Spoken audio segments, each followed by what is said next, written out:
Hello, আমি ডলি। এই কটা দিন যে পরিমাণে কনকনে ঠান্ডা পড়েছে, তাতে সকালে লেপ ছেড়ে উঠে ভিডিও করার সাহসটাই করে উঠতে পারিনি।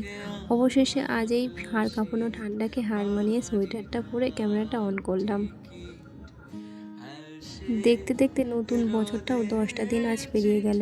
চোখের সামনে দিয়ে একটা বছর কিভাবে যে চলে যায় আমরা কেউ টেরই পাই না। মাঝে মধ্যে ভাবলে খুব অবাক লাগে যে সময় কত দ্রুত পাল্টে যায়। কিন্তু সময়ের সাথে সাথে আমরাও তো কোথাও থেমে থাকি না। শত বাধা আর আলস্য কাটিয়ে আমরা সবাই যার যার মতো ঠিক এগিয়ে চলি। জীবন তার নিজের গতিতেই চলে।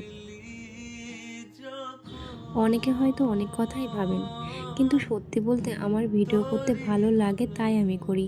এই ভিডিওগুলোর মাধ্যমেই আমি নিজেকে খুঁজে পাই। হয়তো এভাবেই দিনগুলো পার হয়ে একটা সময় 2027 সালও চলে আসবে। তবে আমি চাই এই বছরটা হোক আমার নিজের জন্য কিছু করার বছর। আমার অনেক ছোট ছোট স্বপ্ন আর অনেক দিনের জমানো ইচ্ছেগুলোকে এবার ঠিক আমি নিজে পূরণ করতে চাই। আসলে আজকের ভিডিওটা ঠিক যেমন নিখুঁতভাবে শ্যুট করতে চেয়েছিলাম তেমনটা হয়তো করতে পারিনি। ক্যামেরার সামনে অনেক ভুল ভ্রান্তি হয়েছে। তবুও আমার এই অগোছালো কাজ আর অগোছালো কথাগুলোই আপনাদের সাথে শেয়ার করলাম। সবাই ভালো থাকবেন।